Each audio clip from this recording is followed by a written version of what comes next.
Bonus. Trax.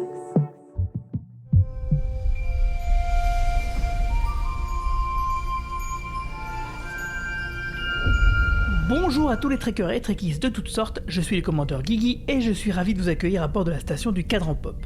Le podcast sur Star Trek, écoutable dans toute la galaxie et sur toutes vos applications de podcast via le flux du camp Pop. Sur la planète Trill, la capitaine Burnham, Booker et le Dr Culbert doivent passer un test dangereux pour prouver qu'ils sont dignes du prochain indice. Tandis qu'Adira renoue avec Grey et que le premier jour de Saru en tant qu'ambassadeur est plutôt compliqué. C'était le résumé de l'épisode 3 de la saison 5 de Discovery et on va en parler dans l'heure qui vient. Let's fly! We're on a search for one of the greatest powers ever known. The technology, it could have incredible applications. Protecting him. What was that? Nothing is more important. Power of creation, here we come. We are gonna find the progenitor's tech. Could have just said hello. You could have just left us the hell alone. It could be a suicide mission. I'm afraid a lot. Change can't be hard. We're on this quest to find the thing that created us. It's kind of beautiful in a twisted sort of way. We're only gonna get one shot at this. Make it count. This is insane. Here we go. One last mission to say goodbye. What do you think happens when we finally put this thing together? I don't know. But I can't wait to find out. Working.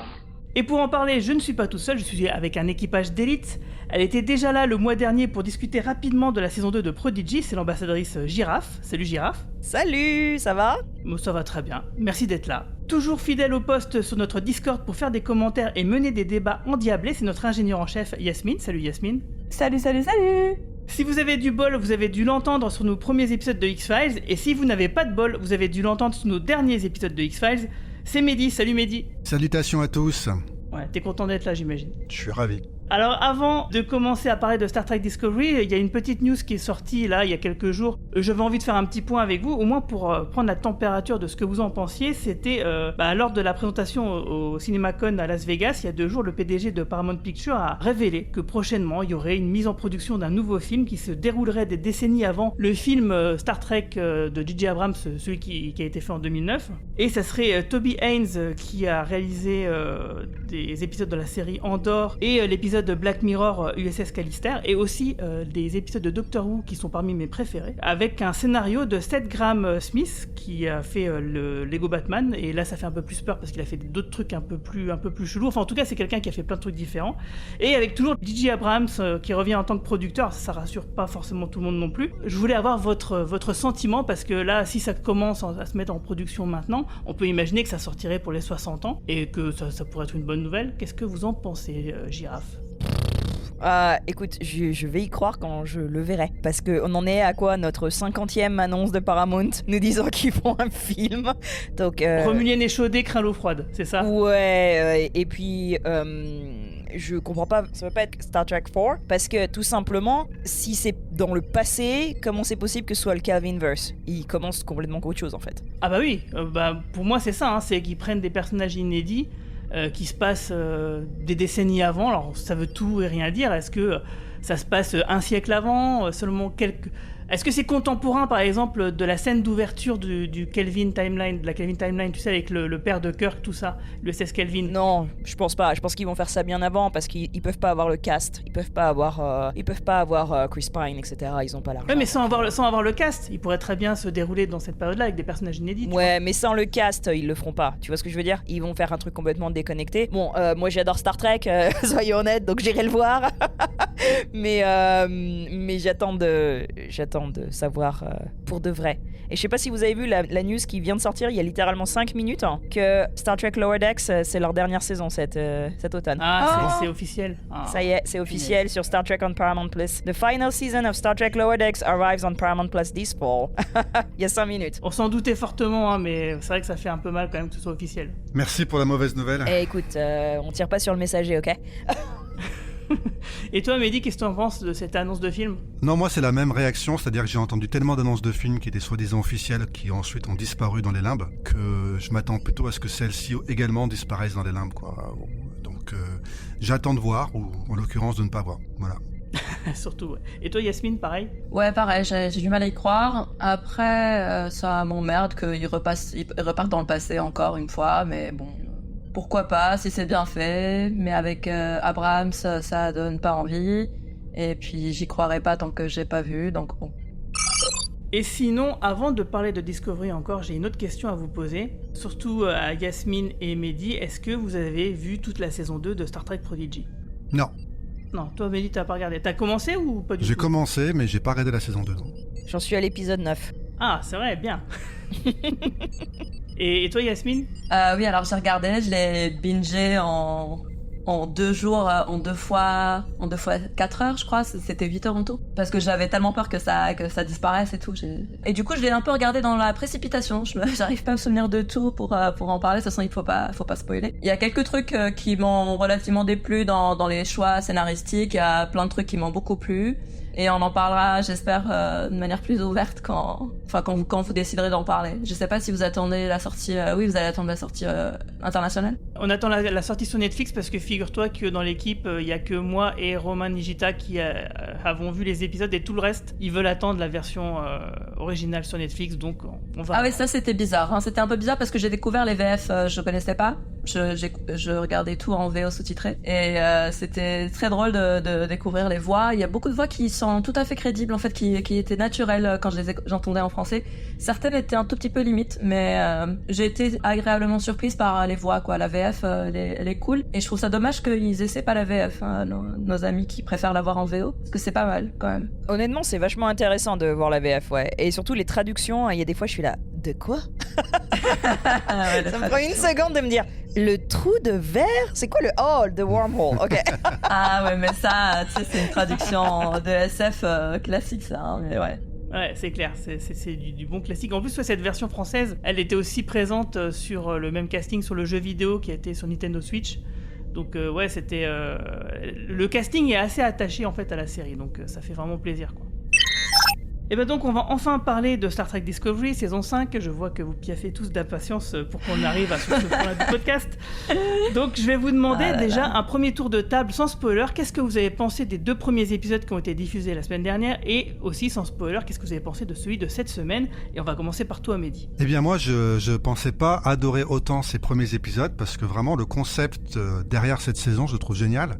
Star Trek d'un côté qui rencontre Fort Boyard de l'autre, je trouve que c'est vraiment une super idée, tu vois. Je trouve que Indiana Jones / Fort Boyard. J'adore quand ils sont là en train d'essayer de résoudre l'énigme, ils ont 2 minutes parce que sinon ça va être trop tard, ils vont se faire tuer par les robots et donc ils sont là en train de réfléchir. Moi je m'effondre sous la pression. On a dit pas de spoiler, Mehdi. Oui, mais ça c'est l'épisode 2 je crois.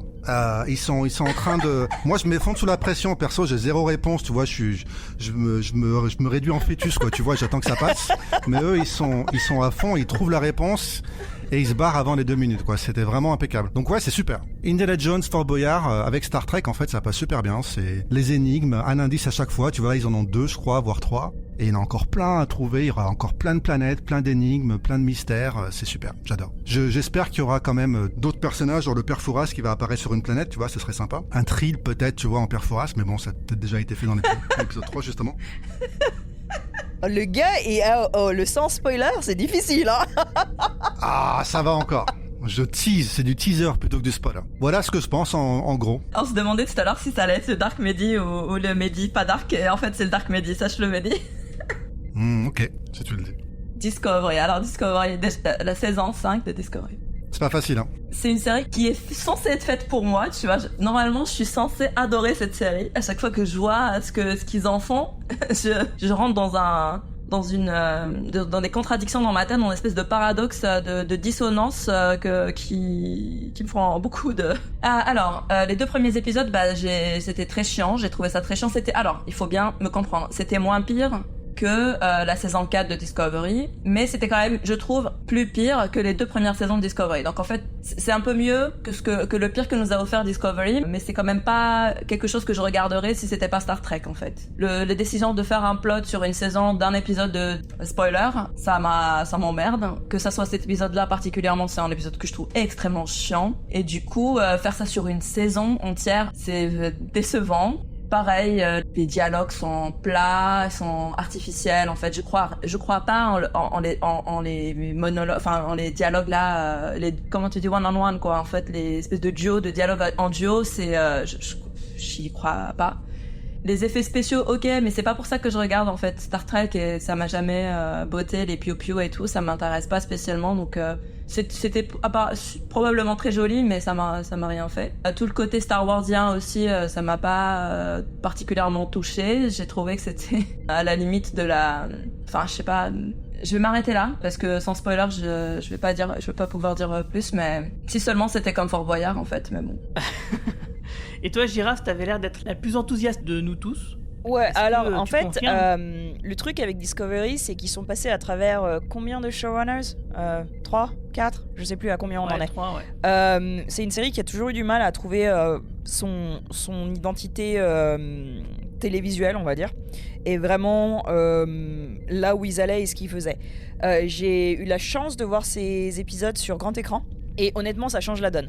Parce que ce sont des épisodes qui sont très cinématiques dans comment ils sont filmés. Et personnellement, quand j'ai vu sur mon petit ordinateur, puis après sur ma télé, les épisodes, et comparé à quand je les ai vus sur un écran immense dans une salle pleine de personnes, ça donnait quand même quelque chose de très différent. Je trouve que c'est une série qui a toujours été très belle, particulièrement les costumes, les décors, avec ces utilisations des murs, je sais pas comment on appelle ça en français, tu sais, les murs avec les... Ils ont des immenses murs en cercle, là, en demi-cercle, qui créent des paysages. J'ai toujours trouvé ça magnifique. Le travail de Gersha Phillips aussi sur les costumes m'a jamais déçu sur Discovery. Le truc, c'est que il faut bien comprendre que quand ils ont tourné cette saison, ils ne savaient pas que ça allait être la dernière saison. On est aussi combien d'années après ça fait 2 ans que la 4 est sortie ? Ouais, on a eu 2 ans d'écart là. C'est une série Discovery qui a eu une saison 4 qui a été coupée en 2. C'est la 3 ou la 4 ? La 4 qui a été coupée en 2, n'est-ce pas ? Qui a la 4 et la 5 qui sont déconnectées de plus d'1 an. On a une série qui a été quand même assez maltraitée à mon avis par Paramount, qui l'a pas donné aux fans de manière très constante. Moi personnellement, ces 2 épisodes, l'idée de départ me fait chier parce que je aime pas les références qu'ils utilisent, et aussi je suis extrêmement stressée par où est-ce qu'ils vont amener cette série pour la fin de la saison 5. Donc ça, on en parlera parce que là il y a vraiment des spoilers, mais ça, la grande image en fait, la grande histoire de Discovery, comment ça va se terminer, m'angoisse beaucoup plus que, on va dire, la minutie de chacun des épisodes. Les 2 épisodes, bon, personnellement, moi j'étais archéologue, donc ça me fait toujours chier quand c'est des histoires d'Indiana Jones, mais bon, après j'aime bien aussi Indiana Jones parce que c'est marrant, tu vois. J'aime bien suspendre un peu ma critique et me dire allez, c'est marrant, on va aller chercher des objets cachés et puis on va trouver des indices, et voilà, ça me fait marrer, j'aime bien, je suis là pour le fun aussi, hein, c'est de la télé, hein, ça m'amuse. C'est plus que où ces 3 épisodes font des choix qui sont vachement osés, et des fois tu te dis, je sais pas si c'est ridicule, génial, hein, si ça me fait marrer, si ça m'impressionne, si c'est fou furieux, et ensuite ils font des choix ultra ennuyants quoi. Ou si tu veux, ils auraient pu, genre en faisant une petite différence de planète ou des choses comme ça, vraiment porter l'histoire dans des endroits un peu plus intéressants. Donc voilà. Après, à ce que Michel Paradise a dit quand j'étais au panel là pour Discovery, ils ont eu le droit de tourner quelques scènes une fois qu'ils ont appris que c'était la dernière saison de Discovery, pour pouvoir finir certaines lignes de narration en fait. Et ouais, j'ai hâte de voir où est-ce que ça va. Mais en attendant, ça m'inquiète. Voilà. Mais sinon, je me marre bien, tu vois. Ça me fait marrer quoi. Je m'amuse bien. Oui, je comprends. Tu sais, moi, par exemple, je suis pas spécialement mécontent. Et je sais pas si c'est parce que je sais pas si je suis plus cool parce que je sais que c'est la dernière saison et que je sais que ça va se finir, ou si parce que les intrigues, elles ont un rythme un peu plus lent, dans le sens où il y a moins de rebondissements, un peu où ça va dans tous les sens, tu vois, des twists pour des twists pour des twists, et qui fait que finalement ça mène jamais nulle part et que c'est fatigant. Là, par exemple, l'épisode d'aujourd'hui, je le trouve plutôt, entre guillemets, calme, même s'il y a, bien sûr, il y a de l'action, des rebondissements, des trucs comme ça, mais ça reste quand même assez posé, et en plus de ça, on voit un truc qu'on a toujours réclamé depuis le début de la série, en tout cas nous, c'est des scènes de quotidien. Alors effectivement, toutes ne sont pas bien écrites, mais au moins, voilà, ils essayent, quoi. Rien que ça, je me suis tellement énervé, par exemple, dans la saison 4 de Discovery, ou même dans d'autres épisodes précédemment, que là, finalement, je me laisse plutôt porter, quoi. La résignation. Je tiens à préciser que la semaine dernière, la série était 4e dans le top 10 de Paramount Plus sur l'application en France, et maintenant, elle est top 2. Voilà. Je ne sais pas qu'est-ce qu'on pouvait faire de cette affirmation. Je suis impressionné par la pub que Paramount fait pour cette dernière saison. Par rapport à toutes les autres saisons qu'on a eues, tous les autres Star Trek, ils ont mis le paquet sur Discovery ici. Hein. Tu parles des... Attends, tu parles des États-Unis. Parce qu'en France, je vais te dire, c'est quoi la publicité de Paramount Plus France sur Star Trek Discovery? C'est une capture d'écran de Michael Burnham pour dire « Voilà Michael Burnham dans la saison 5 ». Voilà, c'est un post Twitter qui a été fait genre la semaine dernière, et c'est à peu près tout ce qu'il y a en fait. Donc, c'est nous, la pub chez nous, c'est rien du tout.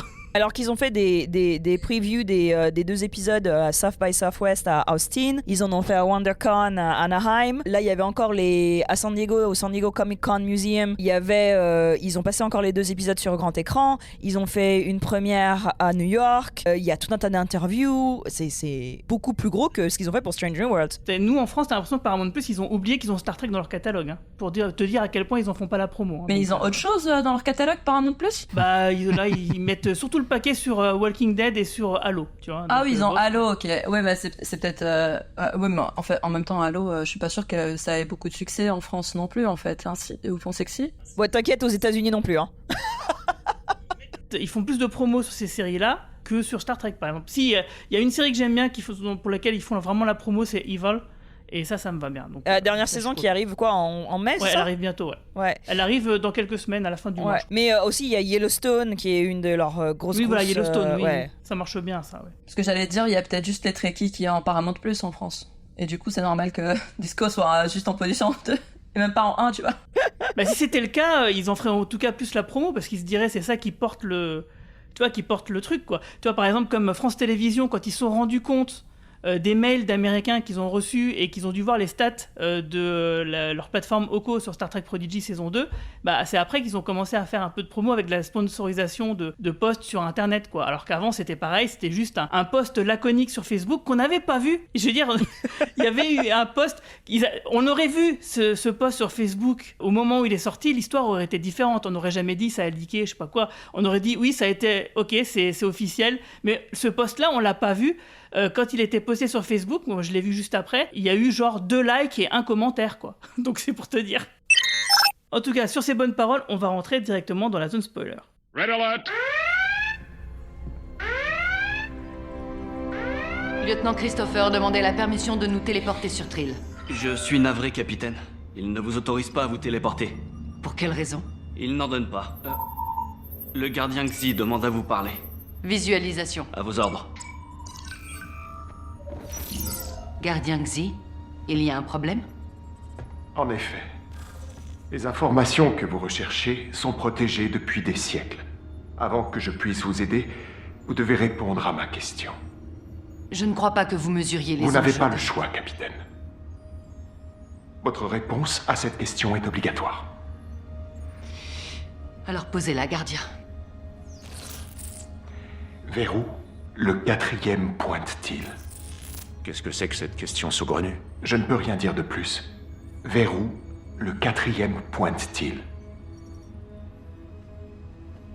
Une énigme. C'est une référence au poème trouvé sur l'Irek. Le 5e verre caché nous a conduits ici, mais le 4e semblait nous guider vers Beta Z. La réponse est Beta Z. C'est la bonne réponse. Je peux d'ores et déjà vous dire que le symbiote que vous recherchez est toujours en vie. Son hôte actuel, Kalzara Bix, refusait de parler à des étrangers, à moins qu'ils aient la réponse à cette énigme. D'autres l'ont demandé? Non, vous êtes la première. Votre équipe peut se téléporter dans les grottes de Makala. Warning. Donc cet épisode 3 de la saison 5 qui s'appelle Ginal a été écrit par Kyle Jarrow et Lauren Wilkinson et réalisé par Andy Armaganian. Et donc on a un pré-générique. Comme je disais, on voit beaucoup des scènes un peu de quotidien dans cet épisode et ça commence un peu là-dessus, même si ça parle un peu de boulot, parce que c'est une réunion à propos de Moll et Lack, les fameux bandits qui sont recherchés dans les 2 premiers épisodes. Donc cette petite réunion se fait dans un couloir entre Michael, Book et Culbert. Et y a Book qui veut absolument accompagner tout le monde sur Trill. Et donc on a, je trouve aussi après, un bel échange entre le docteur et la capitaine. Voilà, en fait c'est juste Wilson Cruz, il est dans une scène, on adore la scène, c'est tout, peu importe ce qu'il dit, peu importe avec qui il est juste fantastique. Et pendant ce temps-là, on a Tilly et Adira qui ont découvert que le premier indice indique un Trill en particulier qui a vécu justement il y a 800 ans et dont le symbiote est toujours vivant et qui est du nom de Ginal, si je ne me trompe pas. Donc le premier hôte de ce symbiote s'appelait Ginal, donc le titre de l'épisode, et Michael, Book et Culbert donc vont aller enquêter sur place. Qu'est-ce que vous avez pensé de ce début ? Est-ce que c'est un peu quand même une machine à exposition, mais... Moi j'aime bien quand il y a des scènes de quotidien sur le vaisseau parce que je trouve que c'est toujours intéressant de connaître plus les personnages. Le truc avec cet épisode 3, c'est qu'après 2 épisodes où littéralement on a planté des vaisseaux dans le sol d'une planète, on se calme une minute, on respire, on discute. Pour moi la grosse déception... Trill encore, quoi, ça me fait chier, tu vois ce que je veux dire. Ça fait combien de fois qu'on va sur putain de... Pardon, je sais plus si on a le droit de faire des gros mots dans ce podcast. Si, on a le droit chez nous. On est entre nous, c'est bon, personne n'écoute, t'inquiète pas. Ah, on est entre nous. Attends, parce que maintenant, on a les podcasts, ils sont aussi sur YouTube et je sais pas si on a le droit de dire des gros mots. Écoute, nous, on est sur YouTube et on dit des gros mots tout le temps, donc voilà. Ah bon, ça va alors. Allons-y. Donc, putain de Trill, j'en ai marre de Trill, quoi. Sérieusement, quoi. Et avec le truc de c'est une très grosse planète, mais je m'en fous. Alors, je me dis, c'est bien, ils nous disent que c'est une planète immense, du coup, on va aller quelque part d'autre, on va voir quelque chose d'autre de Trill qu'on n'a pas vu. Non, on voit encore la putain de même endroit là avec leurs lacs et la même la même tradition là de le Jintara qu'on a vu dans DS9, qu'on a vu dans Discovery, la saison 4, 3, je sais plus.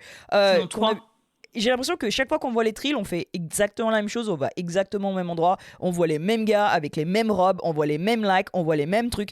Et je suis là, sérieusement, j'en ai marre, quoi. Montrez-moi autre chose, voilà.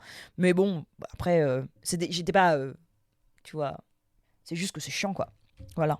Il faut quand même dire que sur la planète, après, ils vont dans une carrière, quoi. Une grosse partie de l'épisode se passe dans une carrière. Donc il y a des vagues rochers, des vagues cailloux tout autour. Et moi, c'est vrai que le premier épisode, je crois, c'était un désert incroyable avec une course-poursuite à la Star Wars. Le deuxième épisode, c'est une jungle magnifique avec des drones qui cherchent à les tuer, des statues millénaires, etc., qui sont effondrées. Et là, on a une pauvre carrière avec des cailloux, quoi. Et c'est tout le temps la même carrière. Elle est vers Toronto et c'est tout le temps la même où ils ont fait. Je crois que Talos Force était là-bas aussi.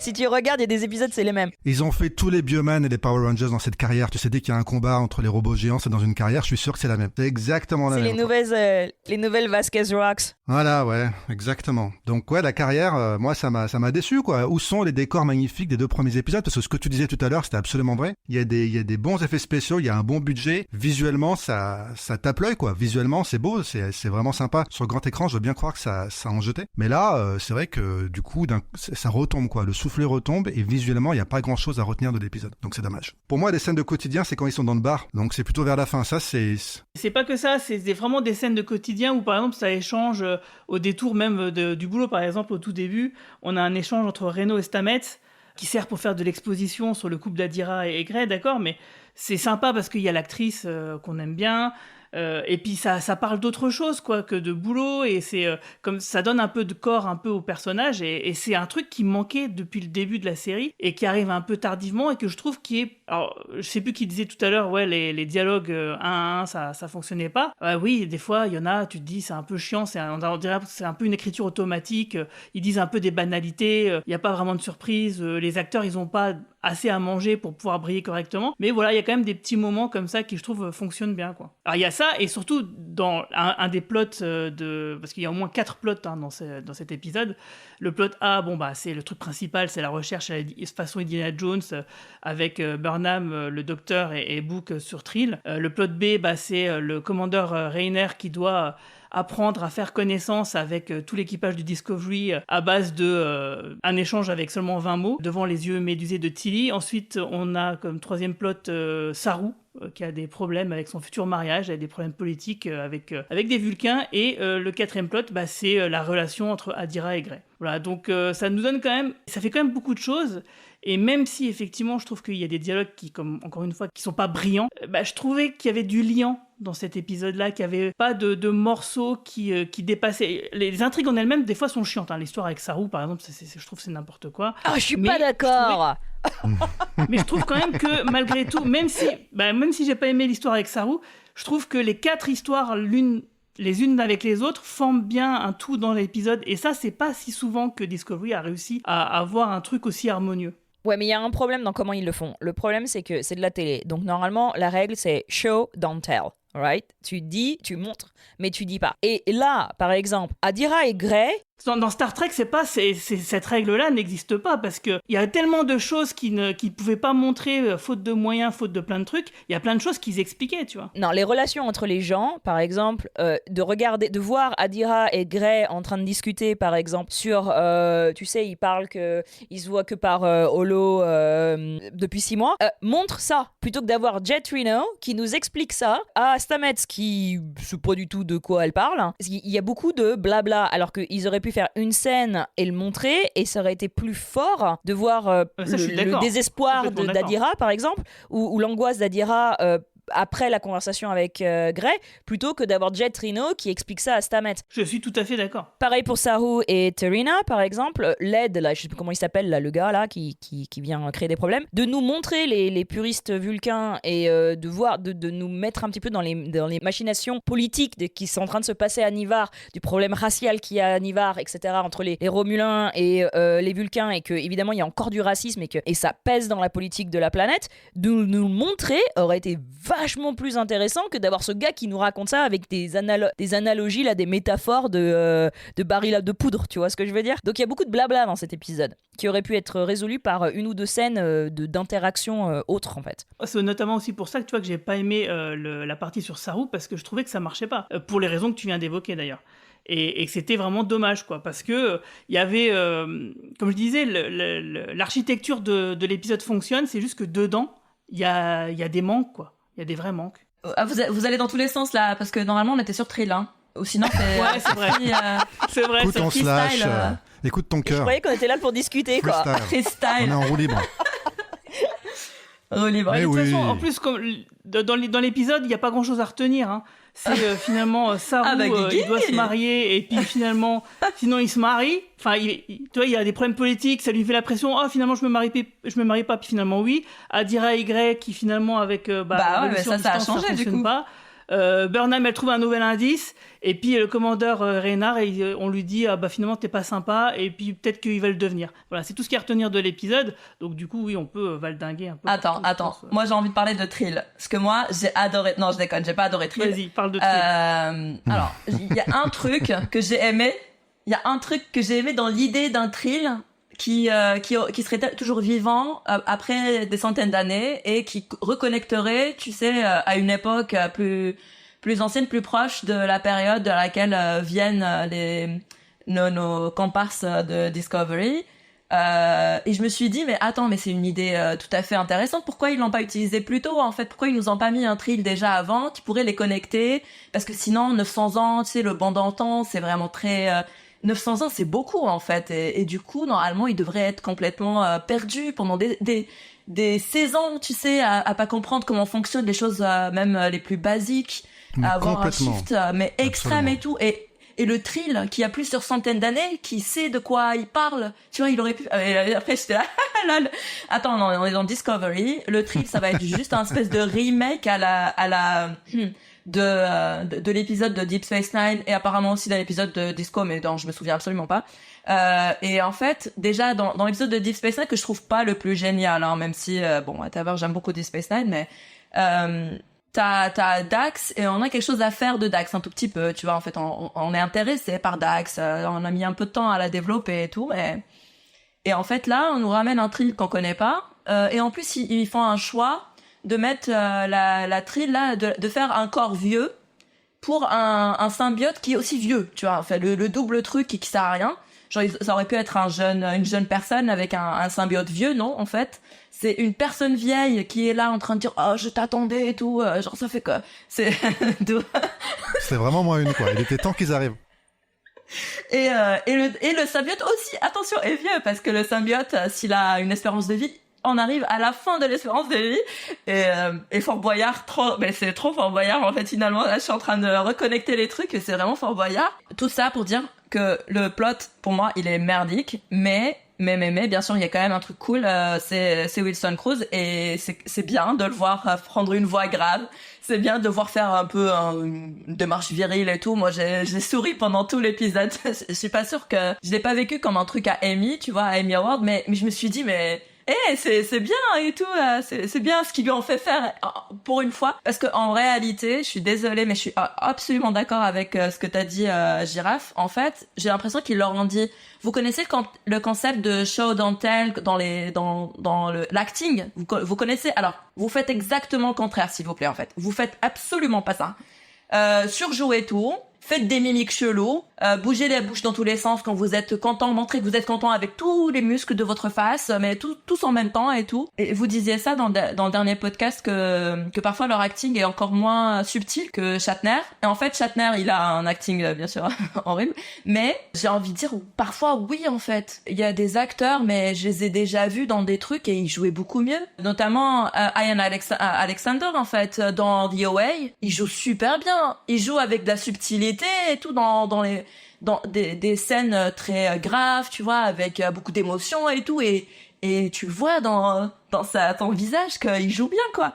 Et là, dans l'interaction qu'il avait avec Adira, j'avais l'impression de dire mais arrête de faire des grimaces, qu'est-ce que tu fais? Pourquoi tu fais 50 000 grimaces? Et c'est ça qui, pour moi, aplatit aussi un peu les dialogues. Bah, il y a ça, il y a l'acting et la mauvaise direction d'acteurs. Hein. Absolument pas les acteurs. Je suis sûre que c'est pas les acteurs et les actrices. Et aussi, les dialogues, j'ai l'impression que c'est écrit par ChatGPT. Moi, je continue à dire que c'est écrit par ChatGPT. Et qu'en fait, il y a quelqu'un qui leur dit, alors, faites-moi une scène où il y a une rupture à cause de la longue distance. Tu dis ça à ChatGPT. 2 personnages, personnage 1, personnage 2. Et en fait, ChatGPT, il te fait leur interaction là, leur échange, c'était plat, mais d'un plat. Est-ce que je suis en train de sauter? Je crois que c'est en train de sauter, je fais comme vous. Même. Non, t'inquiète. Mais non, mais il y en a une liste, on a des points là. Qu'est-ce que tu suis? Tu suis quoi? Que moi je sais pas qu'on suit quelque chose. On est entre nous, vas-y, écoute ton cœur. Il y a, je sais pas, il faut un script. Connection. Il y a pas de conducteur, on y va. C'est ça, il faut que tu te connectes avec ton fort intérieur, tu vois, c'est ça la morale de l'épisode. Mon fort intérieur. I am connected, I feel connected. Merci. Non mais sans blague, l'histoire du Trill, c'est quand même fou furieux que les gars ils mettent un indice dans quelqu'un qui risque de mourir, parce que le symbiote il aurait pu mourir quand même. Et après clair. Quoi? Et après, il se passe quoi? Il faut qu'on en parle de ça quand même, parce qu'on se demandait justement la semaine dernière, dans l'épisode de la nouvelle génération, on comprenait pourquoi il y avait des indices qui avaient été mis grosso modo à droite à gauche, voilà, pour que les différentes espèces, elles travaillent ensemble, et voilà, si jamais elles arrivaient à travailler ensemble, elles pourraient découvrir le message. Là, visiblement, donc, c'est des scientifiques de l'époque de la nouvelle génération, qui se sont dit, parce que c'était la guerre contre le Dominion, etc., c'est la merde, ce qu'on a découvert c'est trop important, trop précieux, il faut le cacher. On va le cacher et puis on va faire des épreuves un peu comme dans Indiana Jones et la dernière croisade, comme ça celui qui sera méritant, il aura le droit d'avoir le truc. Mais quand il pose la question, est-ce que en 3100, je sais plus combien, est-ce que finalement ça va? J'ai envie de dire, c'est pas forcément mieux qu'au moment où vous avez décidé de cacher le truc. Donc, est-ce que vous avez vraiment besoin de faire ce jeu de piste pour le révéler à des gens qui, finalement, ne sont pas forcément méritants et en plus représentatifs de la population de la galaxie? Donc, en fait, la raison pour laquelle ça a été caché à l'époque de la nouvelle génération, je peux le comprendre. Mais par contre, j'ai peut-être du mal à accepter le jeu de piste qui est l'objet du jeu de piste de maintenant, en fait. Ah non, mais c'est clair. Le choix de ce plot, déjà, à la base, elle est claquée au sol, hein, comme on dit. C'est pas... Ça se justifie pas et on n'arrive pas encore à trouver une justification, à moins qu'il nous explose notre tête à la fin de la série. J'ai peur qu'il nous le fasse, mais de manière négative. Avant de passer sur le overarching plot, genre l'histoire globale de la saison, pour moi, ce qui est bien dans Star Trek, c'est que ça pose aussi des questionnements et tout, philosophiques et tout. Et moi, je comprends pas pourquoi Grey et Adira rampent alors que les holocalls là, les trucs holographiques, mais vous me direz, hein, peut-être que je comprends pas, mais on est dans un futur tellement lointain que non seulement la technologie holographique elle a été développée, elle a été perfectionnée, c'est plus du tout la même chose que déjà à l'époque de Voyager, c'était quand même pas mal. Je sais pas si t'as remarqué, mais il y a quand même des glitches toutes les 2 secondes, c'est quand même embêtant. Tu vois, par exemple, quand t'as le gardien Trill qui est sur le passage du Discovery. Ouais, mais en fait, du coup, il y a eu un retour en arrière. À chaque fois, il y a des glitches, et en plus de ça, ça fait du bruit, c'est un petit bruit de friture. C'est super énervant. Je me dis, c'est comme nous, quand on a nos conversations et tout, ça peut arriver avec Mehdi, on fait un podcast, ouais, son micro il marche pas, ça déconne et tout. Mais c'est pas genre, à chaque fois qu'il y a un appel, tout de suite, c'est moi. toutes les 2-3 secondes, c'est un exemple, ça tombe sur toi, c'est un exemple. C'est un exemple. Ouais. Ok, ouais. Ça aurait été Marina, ça serait tombé sur Marina, mais là c'est toi. Et donc voilà. Et ça, en fait, dans Discovery, en fait, c'est pas que dans Star Trek, hein, c'est dans tout, hein, dans Star Wars, à chaque fois qu'il y a un truc de hologramme, de machin, de communication comme ça, pour faire un peu futuriste, pour bien nous montrer que c'est un truc qui est pas réel, et à chaque fois il y a un petit glitch toutes les 3 secondes pour bien te faire revenir ça en mémoire. Bon, c'est super énervant, mais bon, bref. Et pour revenir sur Grey et Adira, moi j'ai envie de dire un truc qui m'énerve encore plus, c'est que effectivement la justification de leur séparation, parce que c'est un truc à distance, moi je trouve qu'avec la technologie, les holos, même si ça glitch, c'est quand même moins embêtant qu'à notre époque, on va dire. Et surtout, ils ont raté encore une fois une occasion. J'en avais déjà parlé à l'époque de la saison 3 ou 4, je ne me souviens plus, je crois que c'est la saison 3, quand Grey a son nouveau corps, le golem, quoi, un peu comme a eu Picard. Et en fait, j'avais posé une question, c'est qu'il y a un truc que je comprenais pas. On parle pas du golem. Ouais, non, enfin, le corps synthétique, parce que là, Grey, donc, il a un corps synthétique. Et à l'époque, Giraffe, peut-être tu vas pouvoir me répondre, parce que moi, je me souviens plus, ou en tout cas, j'avais pas compris à l'époque. En fait, Adira, au début, a recueilli donc le symbiote de Grey, qui était, qui allait mourir. Et du coup, de ce fait, elle avait les souvenirs de Grey en Adira, quoi. Adira avait ses souvenirs. Donc voilà, ça faisait une personne. Et finalement, après, Grey a été extirpée d'Adira pour être dans ce corps synthétique. Où est passé le symbiote ? Le symbiote est dans Grey. Donc, Adira, est-ce que Adira a gardé les souvenirs qu'elle avait quand Non, elle parce avait que le les souvenirs sont en elle ? attachés au symbiote. D'accord. Ça, tu vois, ça, c'était pas clair du tout. Mais parce que c'est comme ça qu'ils ont créé les trills. Je veux dire, c'est un truc qui va... C'est comme, si tu veux, avec Ezri Dax, donc qui a les souvenirs, si tu veux, mais parce qu'elle transporte le symbiote qui, lui, bien sûr. transporte... Mais du coup, ça veut dire qu'à un moment donné, au moment où Grey a été extirpée et mise dans un corps synthétique, Adira avait encore le symbiote. Ça veut dire que les deux personnes étaient les mêmes personnes. Adira est pas trill. Donc elle n'a pas accès aux souvenirs. Voilà, donc elle avait... je sais pas comment on utilise les pronoms neutres en français, donc excusez-moi. Mais donc Adira n'a pas accès aux souvenirs, en fait. Mais en faisant la manipulation... Elle n'a pas accès aux souvenirs, mais elle avait quand même accès à Grey qui venait lui parler dans sa tête, quoi. Parce que Grey n'est pas un souvenir. Et c'est là le truc bizarre de ce qui se passe. C'est pour ça qu'ils sont capables de extirper la conscience de Grey. Un peu comme Spock à la recherche de Spock, quoi. Tu vois ? Ouais, je comprends. Ouais, écoute, tu sais quoi, tu m'as mis ça à plat. Merci beaucoup, parce que pour moi, c'était pas clair. Et je trouve qu'ils ont manqué un truc. Ils auraient dû justement avoir une idée un petit peu, justement, on parlait de philosophie, de trucs de SF, etc., de trucs qui font réfléchir, qu'il y a un truc qui déconne et que finalement, tu vois, Adira ait accès aux souvenirs, etc., et que finalement, on se retrouve avec un peu, tu vois, comme c'est quoi, le radeau de Thésée, quand tu changes une pièce à chaque fois, après, est-ce que c'est toujours le radeau de Thésée, puis tu récupères les anciennes pièces, en fais un deuxième, et du coup, lequel est le vrai ? On aurait pu avoir un truc un peu de ce niveau-là, et bref, si ça avait été exploré, ce truc-là, ils auraient très bien pu avoir que cette expérience aurait pu peser sur les deux personnages et aurait pu justifier justement une séparation, quoi. Après, la séparation de Adira et Grey est super problématique dans comment Discovery est amené, parce que ces deux personnages ont été ultra mis en avant pendant la saison 3 et 4 et ont été très importants pour pas mal de fans qui s'identifient à ces personnages. Et si tu veux, en gros, là on réalise que, encore une fois, évidemment, c'était un peu du tokenism, tu vois. C'est-à-dire, c'était pour être sûr que, regarde, on a un personnage transgenre, donc voilà, mais on va rien en faire, ok. Grey est là juste pour exister, et puis ensuite, on le met au placard, et quand il revient, c'est pour le séparer d'Adira, et dire bye bye et ça sert à rien par rapport au personnage. Adira et Gray, en soi, ils auraient pu rester ensemble, ça aurait rien changé à cet épisode, ça aurait rien changé à l'histoire. Ça aurait été important pour pas mal de fans quand même de garder ces personnages-là heureux, parce que aussi apparemment on peut pas avoir de relation heureuse dans... tout le monde a des problèmes sentimentaux apparemment. Le bonheur n'intéresse personne, c'est bien connu. Le truc c'est que ça, si tu veux, entre Book et Burnham par exemple, le fait qu'il y ait cette discussion qui était un peu... tu vois, qu'ils aient des problèmes et qu'ils se séparent, ça va amener quelque chose à l'histoire. Je vois sur quoi ça pourrait, apporter des difficultés, des retournements, des questionnements pour les personnages plus tard dans d'autres épisodes. Adira et Gray, ça sert à quoi ? Enfin, tu vois, c'est juste pour les séparer. Pour les séparer, c'est comme Raffi et Seven, quoi. C'est-à-dire qu'on va dire, elles sont plus ensemble.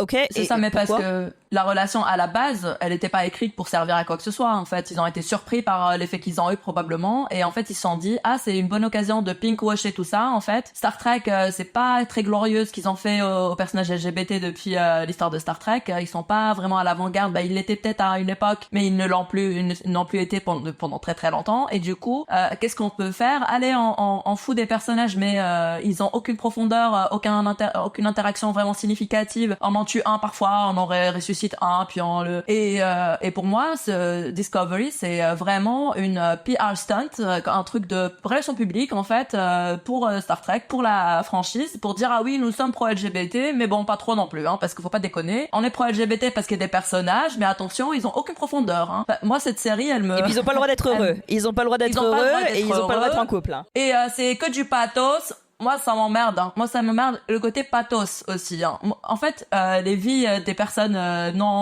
les LGBT ont des vies profondes, avec plusieurs choses qui les intéressent plus que juste relations ou quoi. En fait, il faut écrire des personnages profonds, pas me faire que du pathos et des pleurnicheries. Ne passons pas notre temps à pleurnicher, je vous assure. En fait, mais là, il y avait même pas de pathos, quoi. Tu vois ce que je veux dire ? Je veux dire, la séparation, c'est quoi ? C'est une scène de 2 minutes où t'es là, ça sort un peu pas de nulle part, mais bon, un peu de nulle part, et t'es là, ok, et donc, et voilà.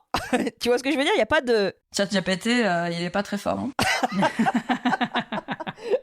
Mais en tout cas, voilà, moi c'est ça que j'attendais, tu vois, justement, de ces deux personnages-là, parce que pour moi, je m'étais fait un film, quoi, tu vois, je m'étais imaginé un grand truc de SF sur les trills et qui aurait pu être en plus une métaphore de plein de choses, qui aurait pu être un truc vraiment intéressant.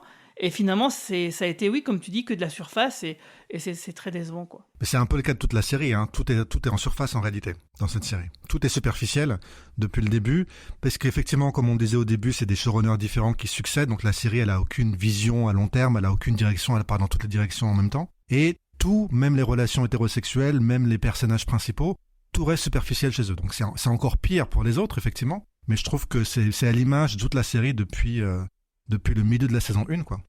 Ce que vous êtes en train de dire. Je sais pas, je trouve que la relation entre Stamets et Culber, par exemple, a été super intéressante.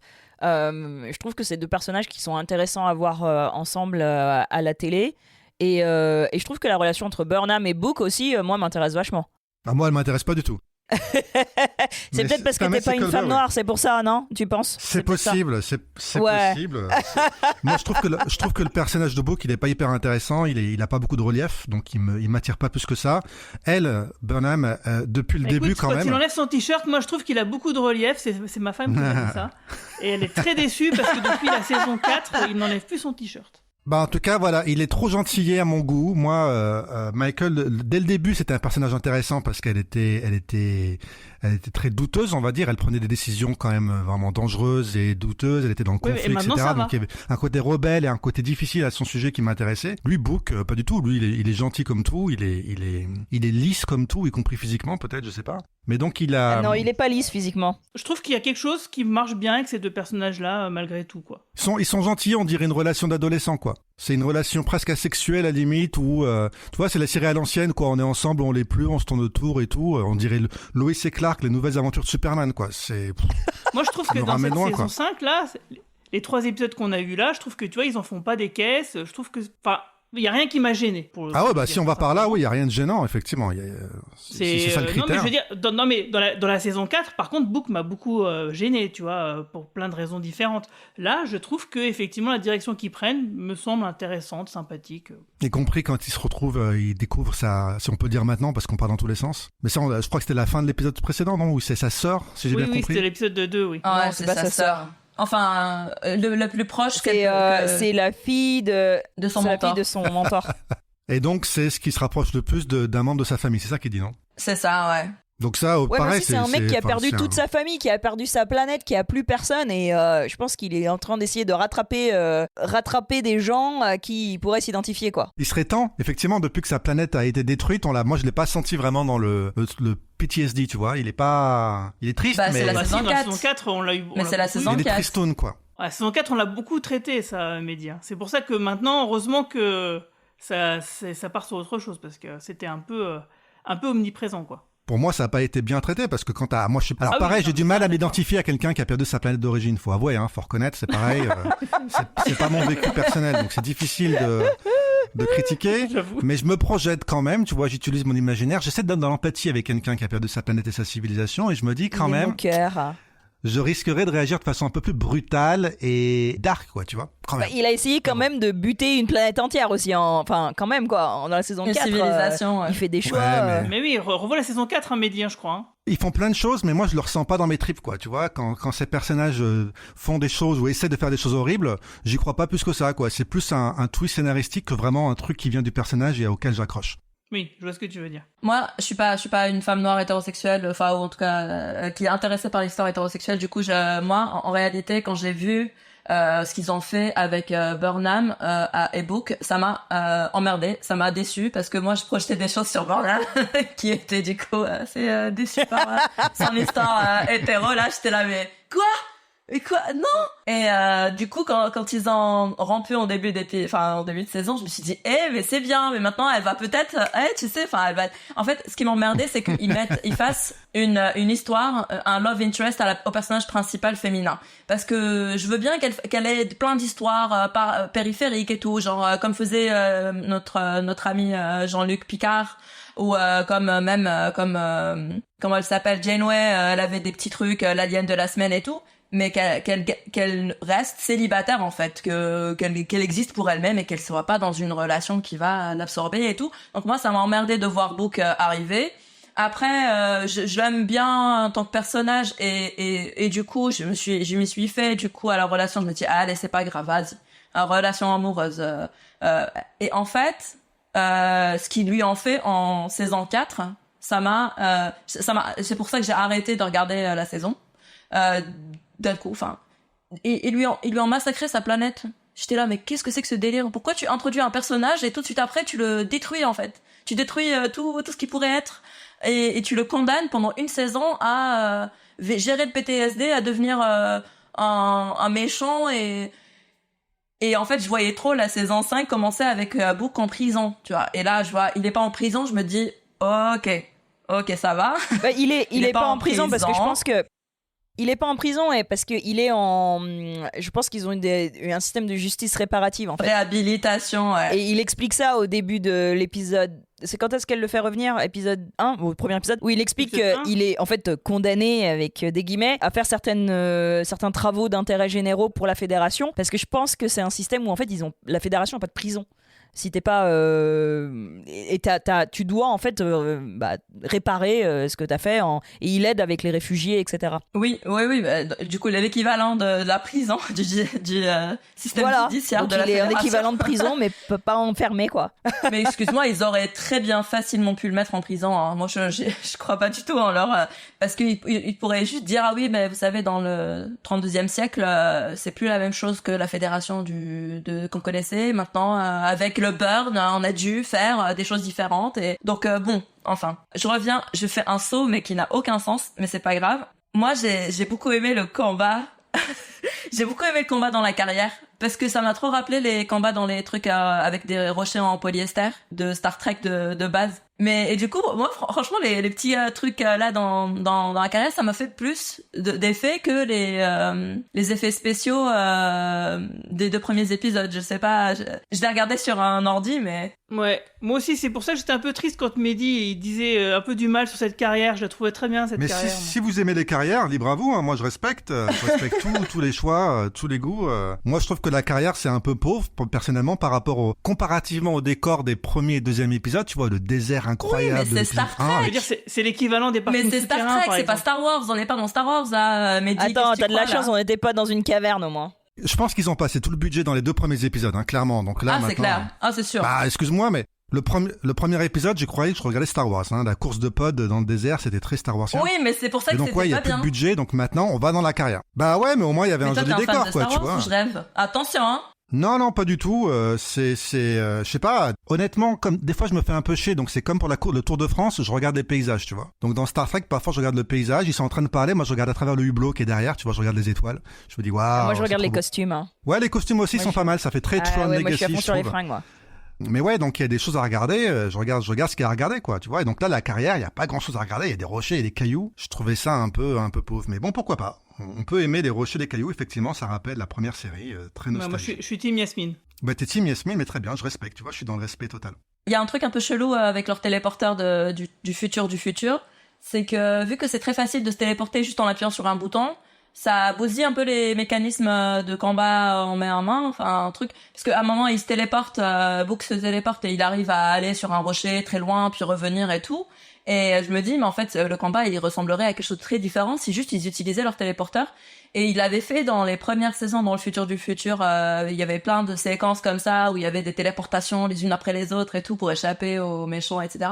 Mais là, ils le font très peu.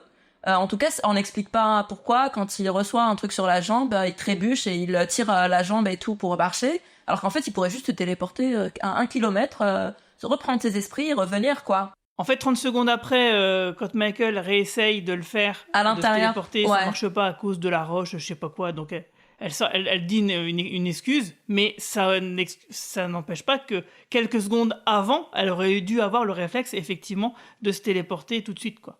Et elle ne l'a pas eu. Et c'est vrai que c'était très étrange. Mais c'est souvent des trucs comme ça. Par exemple, moi, quand ils font une espèce de réunion Zoom ou Skype ou Teams ou ce que vous voulez en hologramme, je veux dire, mais à partir du moment où c'est si facile de se téléporter, pourquoi ils utilisent encore des hologrammes pour se parler alors qu'en fait ils pourraient se téléporter d'une pièce à l'autre? Non mais attends, moi je veux bien me téléporter pour me retrouver dans une salle à discuter pour un meeting, je préfère le faire de chez moi, quoi. Sérieusement, n'importe quoi. Là si je te disais il faut que tu te téléportes quand ça soit tous dans mon salon pour enregistrer le podcast, ou tu peux rester tranquille chez toi dans ton canapé pour faire l'enregistrement. Moi je reste tranquille chez moi dans mon canapé. Imagine c'est des réunions super secrètes, elles pourraient très bien être écoutées, tu vois, interceptées. Mais tu vas dans la salle magique là qu'ils ont là, la salle blanche, la salle de l'infini là. Ouais, voilà. La salle de Matrix. La salle genre invincible, ouais. Ou Matrix, ouais, effectivement, c'est vrai que ça fait Matrix aussi. Hein. Moi, j'ai adoré la scène quand Burnham va vers les monstres sans phaser et tout, et pour essayer de communiquer, et que les monstres la mangent d'un coup, et en fait, c'est à la fin de l'épisode. C'était extrêmement inattendu. Fin de la série. Et en fait, c'est une décision que je peux respecter, tu vois, juste... meuf, qu'est-ce que tu fais là? On sait pas que si c'est une espèce qui peut communiquer, en fait, qu'est-ce que tu fais? Enfin, après, elle aurait pu googler, tu vois, un peu, mais... C'est ça. Pourquoi? Attends, tu te retrouves dans un canyon, t'es en train de marcher, et t'entends un truc qui... Moi, ma première... Et quelqu'un te dit, ah ouais, c'est un blablabla. Mon premier réflexe, ce serait de sortir mon téléphone et de faire 3615 Google. Mais oui. Qu'est-ce moi, que je pense c'est que ce machin? Vous avez complètement raison maintenant que vous le dites. Il aurait fallu faire un message en début d'épisode ou à la fin. Ne faites pas ça chez vous. Surtout si un jour vous rencontrez un animal sauvage dans la nature, ne faites pas la même chose, quoi. Vous vous éloignez, vous le regardez pas dans les yeux, vous vous éloignez sans courir. Et en fait, il faut lui faire face sans le croiser dans les yeux, tu vois, sans croiser son regard, et s'éloigner doucement et en montrant effectivement qu'on n'est pas agressif et qu'on ne lui veut pas de mal. Mais il faut s'éloigner. Je veux dire, surtout pas s'approcher. C'est Trill, quoi. C'est Trill, c'est pas une planète inconnue, tu vois. Ça aurait été une planète inconnue. Bon, peut-être ils avaient pas les infos, mais Trill, c'est un membre de la Fédération depuis genre 3000 ans et ils ont Zora sur le vaisseau, et tu te dis personne n'est capable de faire une recherche super rapide sur qui était Jinar par exemple, qu'il était un spécialiste de cette espèce là. Je veux dire personne fait ses briefings, quoi. Genre, mais tout le monde s'en fout déjà. Les trois ils partent de la grotte, tout le monde les laisse partir. Salut, bye on y va, on va à la recherche de l'indice et puis à plus quoi. Déjà, tu vois, ça c'est con, mais j'étais là sérieusement quoi. Et encore une fois, le fait que le lieu n'ait pas changé en 900 ans. Comment est-ce que t'expliques que cette carrière elle n'est pas changée en 900 ans, quoi. Alors, on avait dans l'audience, dans le chat, hein, des gens qui disaient peut-être que le symbiote a travaillé à ce que ce soit un parc national et que rien soit touché parce qu'il savait qu'il fallait protéger cet endroit-là et qu'il fallait protéger cette espèce-là. Mais prendre n'importe quel endroit sur Terre qui était sauvage il y a 900 ans, il y en a plus beaucoup qui sont encore dans le même état. Sauf les carrières, tu vois, les carrières, c'est tenace une carrière. Une carrière, ça dure sur le long terme. C'est pas vraiment tenace une carrière, c'est un problème. Et puis en plus, il y a encore les animaux qui sont là, quoi. Ils font encore leur vie dans la même carrière. Ils ont leur vie dans le même endroit. Il dit clairement qu'ils le savaient. Voilà. À 2 mètres du symbole, hein. À 2 mètres du symbole, du pseudo-symbole. Il y a des espèces qui, par exemple, encore maintenant, ont les mêmes migrations, les mêmes lieux de nidation, etc. depuis des millénaires. Donc ça m'a moins choqué. Mais le fait que la roche où il a planqué le truc soit encore là à 900 ans, que personne n'a jamais mis sa main dedans, que personne n'a jamais trouvé ce truc par hasard en 900 ans, ça m'a plus dérangé. Personne n'a envie d'aller dans cette carrière, en fait, si tu veux. Il y a personne qui va dans la carrière. Ah oui, parce que c'est trop dangereux. Pourtant, elle est juste à côté de la grotte, quoi. Donc elle est pas vraiment isolée. Elle est à 800 mètres, je sais pas combien, tu vois, ils ont pas beaucoup marché pour y arriver, mais ça n'intéresse personne. Après, c'est peut-être un lieu sacré et tu vois, qui est bon, ça pourquoi pas, quoi. Mais ouais, enfin bref. En fait, ils peuvent l'expliquer, mais ils pourraient nous le dire. En fait, Burnham est xénobiologiste. Non, elle est xéno-anthropologiste. J'imagine qu'elle fait un petit minor en xénobiologie aussi. Tu peux pas être anthropologiste si je n'es pas biologiste, hein, je dirais. Enfin, non, bref. Xéno-anthropologiste, c'est-à-dire qu'elle n'étudie que les civilisations, civilisations extraterrestres et pas les animaux extraterrestres ou les choses qui sont pas civilisées. C'est ça? D'accord, ok. Ouais, ok, bon, elle est pas clairement pas, ouais. D'accord. Ouais, ok. En fait, ils auraient pu juste nous faire une phrase pour dire ah oui, je sais, je les connais, je les reconnais, je sais comment ils fonctionnent, on peut se connecter à eux et tout ça. Enfin, ils auraient pu faire un truc pour nous expliquer qu'il y ait un semblant de scientificité derrière sa fulgurante épiphanie, qui d'ailleurs vient d'elle et pas du mec qui lui est capable de télépathie et tout. Enfin, mais et même pour le machin, parce que le mec, le Trill là, qui est dans Colbert, et c'est possible qu'il ait gardé le bidule dans la main en fait et qu'il l'avait juste trimballé avec lui pendant leur. Mais oui. C'est ça. Hein. Il faisait semblant de l'avoir trouvé. Il était là, mais en fait, il était dans sa poche depuis le début. C'est ça. Mais en fait, pourquoi ils nous disent pas ça, quoi? Enfin, je sais pas, ils nous laissent imaginer qu'il était sous un caillou, quoi. Et du coup, qu'est-ce que vous avez pensé donc de l'histoire de Saru avec son mariage Purgard Raoui, Tilly et Reynard pour la fin? Moi, ça m'intéresse à fond parce que j'ai toujours été vachement intéressé par la politique de Star Trek. Personnellement, ils pourraient faire Star Trek UN et juste avoir des délibérations politiques et j'adorerais ça. Mais ça serait bien si, par exemple, il prenait cette histoire-là, il la faisait courir sur un épisode entier et il lui donnerait vraiment de la consistance, comme ce que tu disais, en montrant des choses, tu vois. Je peux pas te dire parce que je sais pas, mais je pense qu'il va y avoir un épisode plus là-dessus avec sans doute un mariage ou quelque chose comme ça. Ah, mais moi, je trouve ça... Tu dis que c'est un teaser, ça vachement plus intéressant d'ajouter encore des conneries de Vulcains qui sont pas d'accord avec des mariages hors de leurs espèces, parce que je trouve que c'est intéressant, ça continue sur l'idée de unification avec du coup cette planète où t'as deux cultures différentes depuis on sait pas trop combien de temps en fait, et de voir la politique de Nivar par rapport à la politique de Vulcain qu'on connaît de TNG, TOS, etc. Je trouve ça vachement intéressant de voir les machinations derrière. Moi je suis convaincu que Led là, le gars bizarre là, et il est sans doute un puriste Vulcain aussi, et c'est pour ça qu'il trame des machinations par derrière. Ça me fait plaisir que cette histoire entre Saru et T'Rina soit pas juste une histoire d'amour avec un mariage et they live forever happy ou je sais pas quoi, happy forever again ou je sais pas quoi, et qu'il y ait des questions politiques, qu'il y ait des tensions ethniques sur Nivar, où on va en fait apprendre un peu plus et voir un peu ce qui se passe entre les Romulans et les Vulcans, quoi. Ça m'intéresse vachement personnellement, et ça me hint un petit peu, ça me donne faim un peu pour un épisode qui serait plus sur justement cette planète qui pour moi m'intéresse vachement, quoi. Si c'est juste un mariage, ça va me faire chier, quoi. Ouais, je suis d'accord, j'espère que c'est ce qui va se passer, qu'on aura au moins un épisode comme tu le décris, parce que effectivement c'est ça moi que j'attends de voir, plus que des scènes comme ça de couloir entre eux. Je suis d'accord avec Girafe quand elle parle quand tu parles de la politique et tout, ça m'intéresse aussi, mais je trouve que c'est pas assez complexe en fait. Ce qu'ils nous montrent, c'est tellement plat, c'est tellement minime, ça a pas. Ça m'intéresserait en fait éventuellement, mais que ce soit un peu plus, enfin, qu'il y ait autre chose qui se passe, pas juste ces interactions là et ce niveau là très superficiel. Cela dit, alors le côté soap entre les deux personnages, j'en avais pas grand chose à faire en réalité, mais j'aime beaucoup l'actrice qui joue Trina. Je trouve qu'elle joue super bien et j'y crois, je crois en son personnage, et c'est rare hein, dans le Discovery.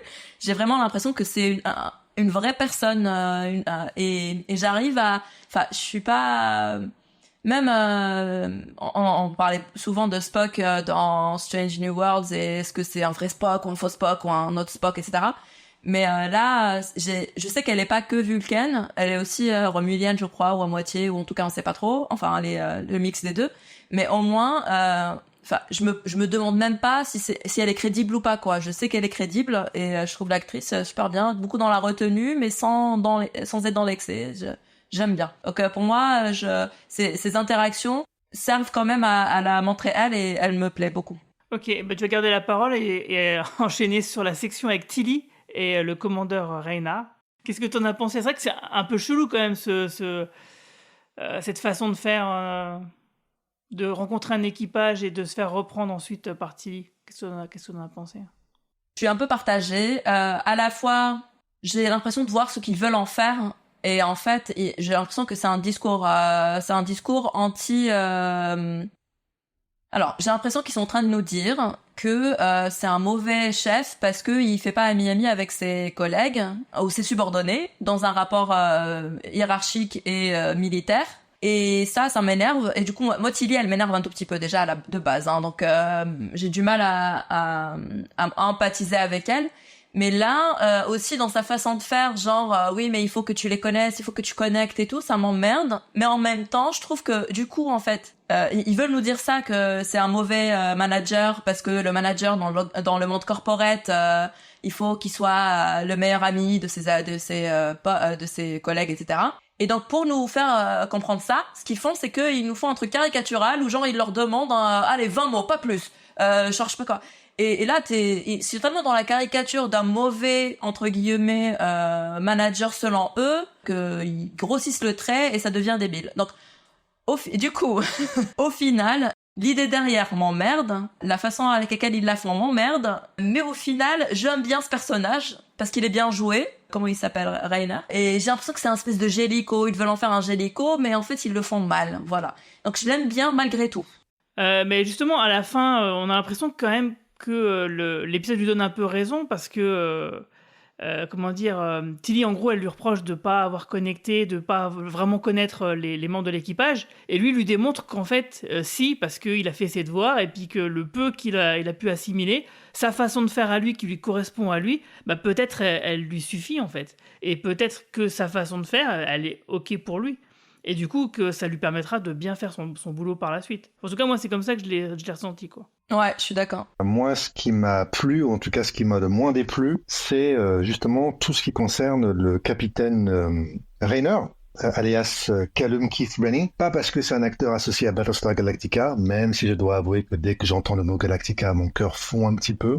Mais objectivement, c'est quand même un personnage intéressant, et je trouve que son arc narratif dans l'épisode est intéressant parce que ça m'a rappelé finalement que la série est vraiment plus sur son territoire quand il s'agit de sentiments, quand il s'agit d'émotions et de relations entre les membres d'équipage. Tout le reste finalement c'est du remplissage. Les intrigues principales on s'en fout un petit peu. La fédération, etc., les origines de l'humanité, de la vie dans la galaxie, c'est vraiment pas ce qui intéresse les scénaristes clairement. Mais par contre, les relations humaines entre les personnages de l'équipage, c'est quelque chose qui est un peu plus solide dans la série. Parce que c'est une série quand même avant tout sentimentale, me semble-t-il, c'est la plus sentimentale de toutes les séries Star Trek réunies. Et donc d'avoir ce personnage qui a du mal à établir le contact et à avoir des relations humaines, il me semble que c'est un peu plus pertinent comme sujet pour Star Trek Discovery, et surtout aussi d'avoir Michael comme ça qui se reconnaît en lui, ça m'a rappelé, effectivement, elle a commencé comme ça dans la saison 1, au début de la saison 1 surtout, elle se reconnaît en lui parce qu'elle aussi était rebelle et revêche, elle aussi avait du mal à entrer en contact humain avec ses pairs,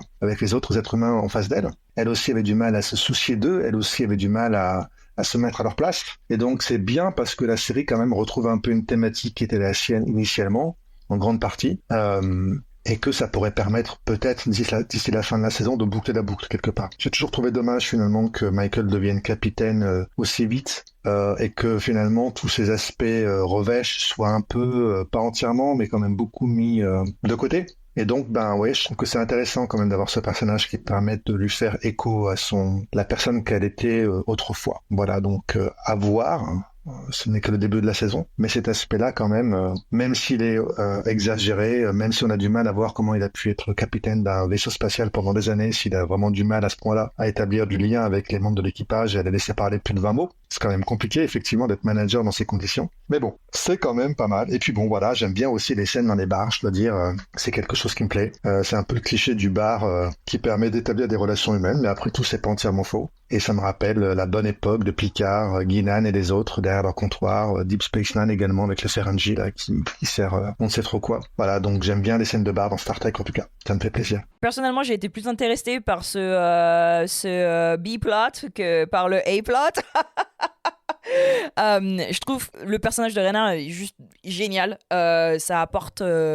Il est compliqué. Il réagit de manière auquel je m'attendais pas forcément aux choses. Et j'aime bien le fait qu'il apporte un leadership complètement différent que de celui de Burnham. Mon seul problème, c'est que j'ai l'impression qu'ils vont tous essayer de le rendre très kumbaya, one of us, one of us, one of us. Tu vois, alors que il apporte une vision complètement différente du leadership. Et c'est un capitaine qu'on a vu, c'est un peu un capitaine qu'on aurait vu sur DS9, un capitaine pendant la guerre de Dominion. Tu vois, quelqu'un qui est forgé dans des temps difficiles, qui fait confiance à son équipage, mais c'est un gars là, il est en Red Directive quoi. C'est le seul qui a gardé le nez sur le travail en fait. Il se passe un truc complètement compliqué, je vais garder le nez dessus et tout le monde est là, il faut que tu rencontres tout le monde. Et tu vois, c'est un peu le leadership à l'américaine, tu sais, où ton boss, ça doit être ton ami. Et moi, en tant que Française, ça me fait délirer parce que j'ai pas envie que mon boss soit mon pote, quoi, tu vois. J'ai besoin que mon boss, ce soit Reynard, quoi, qu'il me dise quoi faire, qu'il soit d'accord, qu'il soit pas d'accord, que quand on ait des meetings, ce soit 20 mots et qu'on soit pas là pendant 30 40 minutes, 50 minutes à boire le café, quoi, tu vois. Et le truc, c'est que Burnham l'a fait venir sur le vaisseau parce que il a justement une technique différente. Elle lui oblige à avoir ses rendez-vous alors qu'il veut absolument garder le nez sur ce qui se passe. C'est un peu aussi, il est un peu boomer quoi. Il n'a pas compris que Zora pouvait le faire pour lui. il se fait confiance en lui-même. Mais on a déjà vu que c'est un excellent leader parce que si tu veux, quand Adira et Tilly essayaient de trouver comment désamorcer les drones, c'est lui qui leur donne en fait un peu le push dont elles avaient besoin pour arriver à trouver la solution. Donc on sait qu'il a un système de leadership qui fonctionne. Les 20 mots, moi ça m'a fait délirer parce que tu me demandes de dire quelque chose sur moi en 20 mots que tu sais pas, c'est un exercice qui est vachement intéressant en fait. Tu vois, sur ce que les gens vont répondre, c'est vachement intéressant. Le truc c'est que je sais pas, Tilly qui pousse, qui est, tu vois, toute émotionnelle par rapport à ça. Enfin, d'un côté, c'est ton supérieur hiérarchique, quoi. Enfin, tu vois, t'es pas chez Mémé, quoi. et le truc qui me fait, qui m'angoisse un peu, maintenant qu'on peut en parler, c'est ce côté très, on est spécial, on est différent. On est une famille, on s'aime tous les uns les autres, tu vois.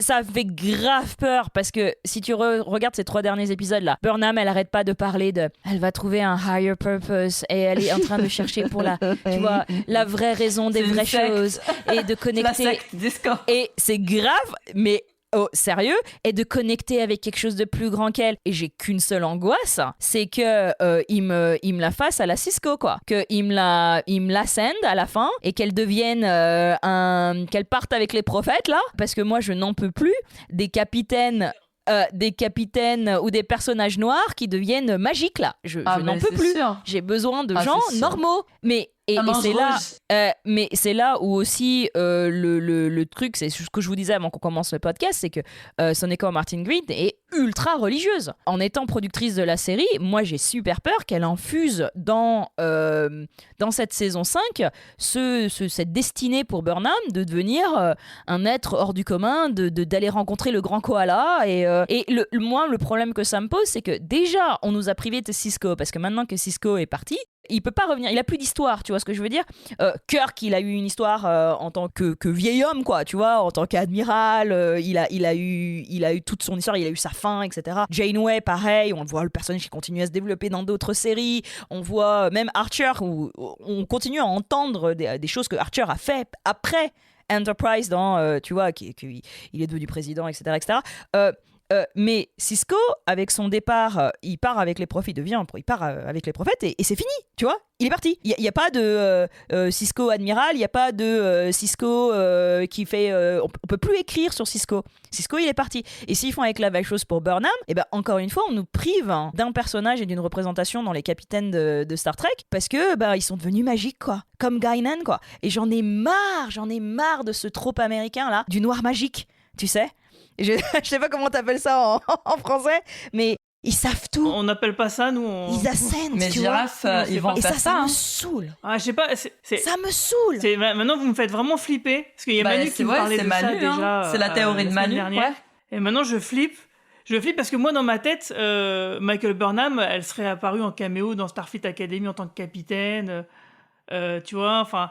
Je la voyais déjà dans les années à venir faire des caméos, faire des trucs, enfin d'autres trucs comme Picard, comme Kirk et tout, tu vois. Mais en fait, ils vont faire une histoire de voyage dans le temps. Hein. Honnêtement, moi personnellement, quand il y a eu une femme noire qui s'est assise sur la chaise de Captain, j'ai pleuré. Parce que ça fait 30 ans que je regarde Star Trek, et même Uhura, juste en étant sur le pont, même si elle faisait rien, pour moi, c'était une lifeline.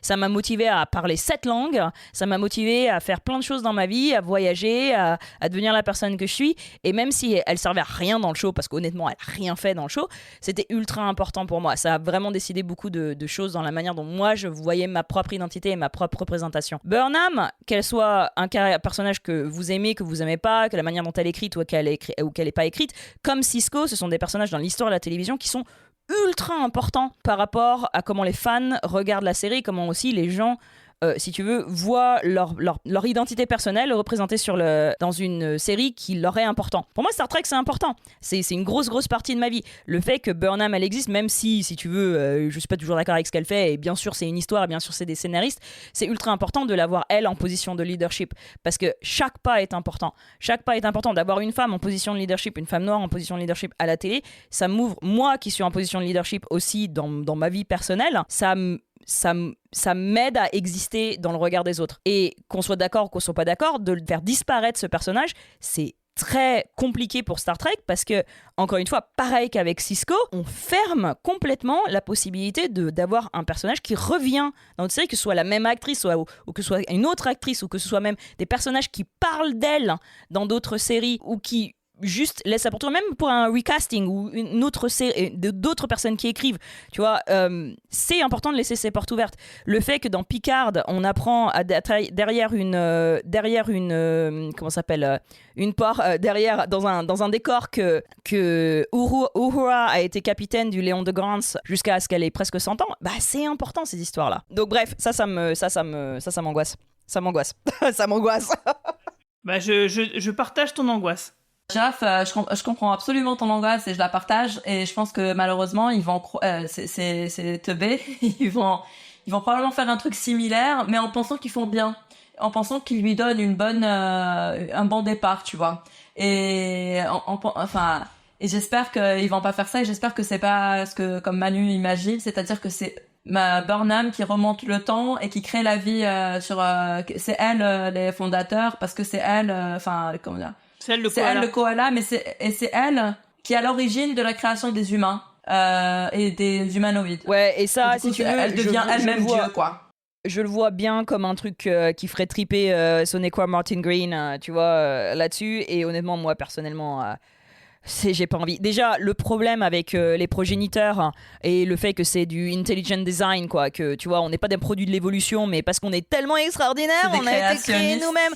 Non, c'est grave, c'est des propos créationnistes. Et on sait aux États-Unis que c'est extrêmement problématique pour les scientifiques d'avoir des gens qui continuent à pousser cette idée que non, les êtres humains, nous, on est différents. Nous, on n'est pas pareil. Nous, on est spéciaux. Nous, on a été créés par quelqu'un. Non, on n'a pas été créés par quelqu'un.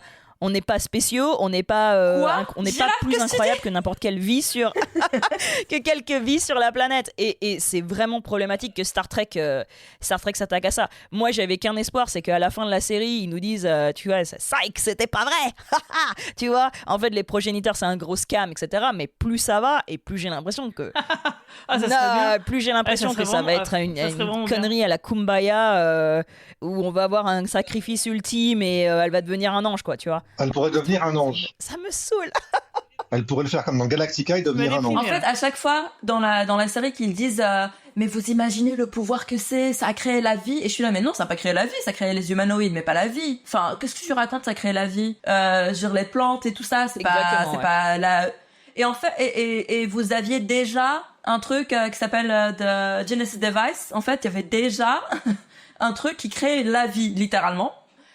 Et ça, c'était il y a très très longtemps et tout, et c'est pas mystérieux, c'est pas mystique, ça fait pas de vous des dieux ou quoi, ça vous fait pas questionner sur votre rôle dans l'existence. Pourquoi ça, juste les humanoïdes sans la vie, ça vous fait vous questionner sur le rôle de, enfin, my gosh. J'espère que ça va pas arriver, mais je pense que ça va arriver. Mais j'espère que ça va pas arriver. Ok, on m'en touche du bois. Et ben sur ces bonnes paroles bien déprimantes, on va arrêter le podcast. Et avant de se quitter, c'est la section promo ou reco. Est-ce que vous avez quelque chose à promouvoir ou à recommander ? Je peux recommander mon podcast à moi. Si vous parlez anglais, on est live tous les jeudis soirs. Alors bon, pour les Français, c'est genre à 2h du matin, mais à 9h30 sur l'heure de la côte Est. Et donc du coup, on est sur YouTube, Strange New Pod, et on fait nos reviews, nos revues de tous les épisodes de Star Trek. Et et puis bientôt, c'est les 15 ans de Star Trek Online, donc voilà, on va faire des trucs un peu spéciaux. Ah, cool. Et toi, Yasmine ? J'ai pas de promo. Reco, je sais pas trop si je recommande. J'ai écouté la reco du dernier épisode du cadran pop et j'ai commencé à regarder Constellation, qui est une série Apple TV qui s'inspire beaucoup apparemment d'un épisode de TNG, donc j'ai envie. Mais pour l'instant, ça m'emmerde profondément. Enfin, ça m'emmerde. C'est très lent, c'est un thriller en fait, et du coup t'es là dans l'expectative pendant tout l'épisode et tout. Je sais qu'il va se passer un truc, mais il se passe pas.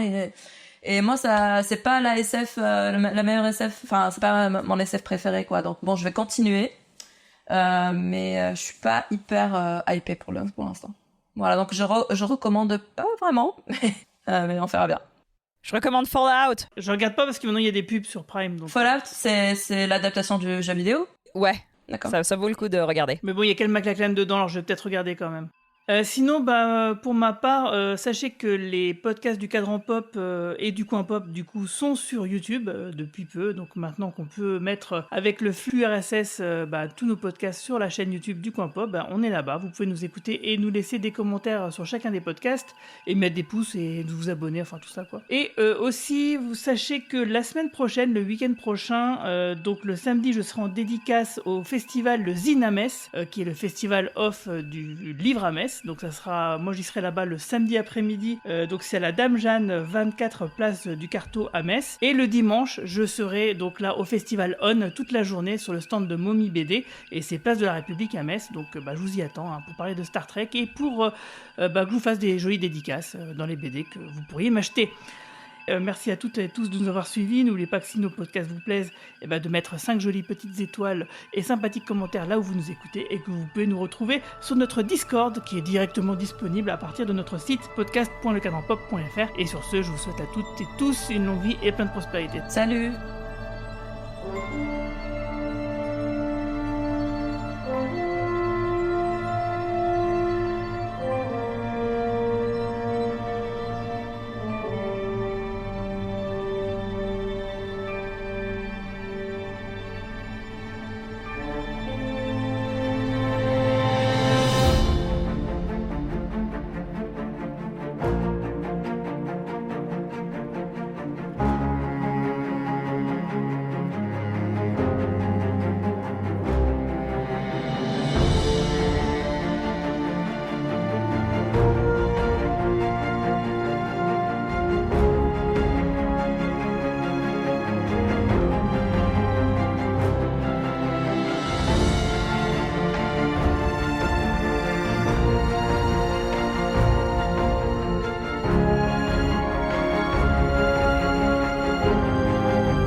Dans les ténèbres d'un lointain futur ou dans les royaumes mortels, il n'y a que la guerre.